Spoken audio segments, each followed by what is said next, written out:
안녕하십니까, 정의태입니다. 명예훼손죄 고발, 유튜브 성명권 신고로 모자랐나? 네, 그동안 이 한 종교 교주가 유튜브 성명권 신고로 유튜브가 계속 삭제되는 그러한 사태가 벌어졌습니다. 예를 들어서 유튜브에서 이준석, 이재명, 윤석열 이런 어떤 정치인들 이름을 쓸 수 있는 거죠. 그런데 예를 들어서 우리가 전혀 모르는 김순희 씨를 언급한다든지 이런 것들은 위험할 수 있지만 이미 공익을 위한 사실 적시로서의 이런 대선에서 3번이나 나왔고 뿐만 아니라 본인이 국회의원 선거에도 2번 나왔고 그리고 이미 사회적으로 알려진 사람이죠. 그런 사람을 우리 국민들은 검증할 의무가 있게 되는 것입니다. 대통령 선거에 또 나오겠다 이런 식의 발언들을 하고 뿐만 아니라 각종 언론 방송에서 본인의 정책이랍시고 얘기를 하고 있는 것이죠. 그래 또 뒤에서는 종교적인 논란이 계속 이루어지고 있는 상황입니다. 썩지 않는 우유라든지 또는 천사 매매라든지 천국 매매라든지 천국 티켓 매매죠. 거기에다가 또 축복 매매라든지 각종 영성 물건들 이러한 물건들에 대한 이 매매 이러한 부분들이 적합한가 이 사회적 논란이 계속 일고 있는데 이러한 부분은 이번에도 MBC라든지 JTBC에서 그 교주의 이름을 언급을 합니다. 네, 언급을 하고 그 교주가 300만 원이면은 이 본인이 설정한 천국으로 가는 그러한 티켓을 판매한다. 이거는 공익적인 차원에서 성명을 부르게 되는 것이죠. 근데 유튜브에서 분명히 이러한 부분들을 고려하지 않았다라는 거예요. 그래서 유튜브 성명권 신고로 많은 채널들이 삭제가 되고 또 공익을 위한 사실 적시로서 또 성명뿐만 아니라 사진 그래야지 이제 많은 사람들이 더 인식을 할 수가 있겠죠. 그래서 이번에 MBC나 JTBC 방송에서도 보면은 과거에 SBS 모든 방송에서 교주의 그 영상 이런 것들을 다루죠. 그리고 사진을 다루죠. 그럼에도 불구하고 이러한 신고로 결국에는 진실이 밝혀지는데 많은 제약 그리고 뭔가 압력을 가하는 그러한 모습이 아닌가라고 생각을 안 할 수가 없습니다. 그런데 종교범죄대책협의회 임원에게 이 명예훼손죄로 고발장이 들어왔다 이런 지금 연락이 왔어요. 그래서 무슨 경찰서 무슨 수사팀 경위 누구입니다 하면서 명예훼손 고발장 접수되어 문자드리니 문자 확인하시면 전화 주시기 바랍니다. 이런 게 왔는데요. 일단은 이 명예훼손죄에 대해서 알아보겠습니다. 형법의 307조를 보게 되면 사실을 적시하여 사람의 명예를 훼손한 자는 2년 이하의 징역 이나 금고 또는 500만 원 이하의 벌금에 처한다 이렇게 나오고요.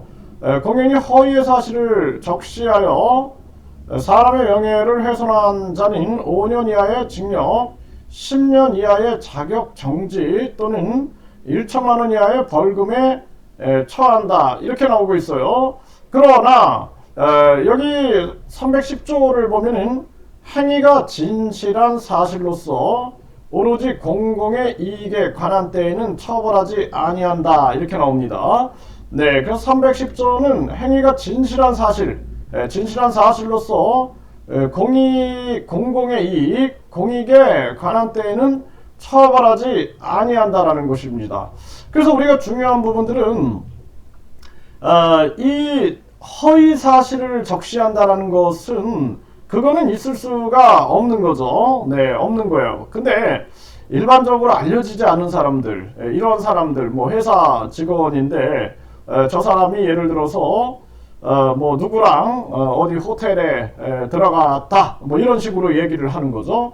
그러면은 사실이라 할지라도 그 사람의 명예를 훼손할 경우에는 이거는 처벌받을 수가 있는 거예요. 그런데 허위의 사실을 적시했다. 그러면 이거는 가중 처벌이 되는 것이죠. 호텔에 들어가지도 않았는데 들어갔다. 그러면은 네, 이거는 가중 처벌이 될 수 있다라는 것입니다. 어떤 사람하고 어떤 사람이 뭐 어디 호텔에 들어갔다. 이거는 이제 사실이냐 또는 허위 사실이냐에 따라서 이 처벌의 강도는 다르지만 명예훼손으로 처벌받을 수 있는 소지가 있는 거예요.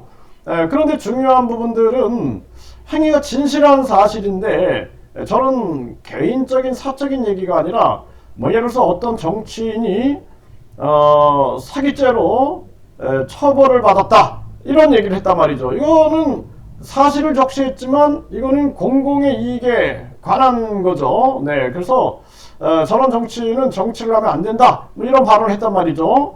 이거는 진실한 사실, 진실한 사실인데 공익의 이익에 관한 때에는 처벌하지 못한다라는 것입니다. 그리고 근데 만약에 저 사람이 저 정치인이 뭐 사기죄로 처벌받은 적이 없는데 사기죄로 처벌받았다 그러면은 그거는 허위 사실을 적시하게 되지만 이거는 사실이다 그러면 사실을 적시했기 때문에 처벌하지 아니한다라는 310조 위법성의 조각이 있는 것입니다. 이 사자의 명예훼손도 있죠. 공연히 허위의 사실을 적시하여 사자의 명예를 훼손한 자는 2년 이하의 징역이나 금고 또는 500만 원 이하의 벌금에 처한다라고 법은 명시하고 있습니다. 그래서 사실상 요즘에 많은 그 정치인들, 특히 정치인들에 대해서는 이 사실 적시에 의한 공익을 위한 이러한 부분이 많이 있기 때문에 허위 사실이 아닌 경우에는 처벌되는 사례들이 거의 없죠. 이런 부분들을 우리가 생각을 해야 한다라는 것입니다.